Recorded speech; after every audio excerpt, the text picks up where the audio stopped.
საქართველოს ეკონომიკისა და მდგრადი გავითარების სამინისტროს მხარდაჭერით დღეს ქორთიათ მერიოტმა საძიებო სისტემა Google-ის კონფერენციას უმასპინძლა. ღონისძიებაზე მოხდა მსოფლიოში ყველაზე ცნობილი საძიებო სისტემის ტექნოლოგიების მომხმარებელთა ჯგუფის დაარსების პრეზენტაციაც.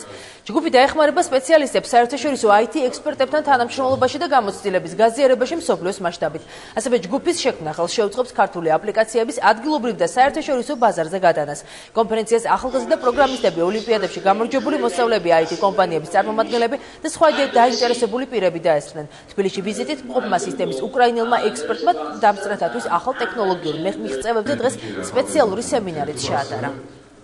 ჩვენი მთავარი მიზანი არის საქართველოში ექსპორტზე ორიენტირებული პროგრამირების განვითარების მხარდაჭერა და კერძოდ დღეს დაფუძნდა საქართველოში Google-ის ტექნოლოგიების განვითარების საზოგადოება, რომელშიც გაერთიანდებიან პროგრამისტები, სტუდენტები IT სფეროში. მთავარი მიზანი არის, რომ ხელი შეუწყოთ საქართველოსთან გაუსვლელად ცოდნის ექსპორტს.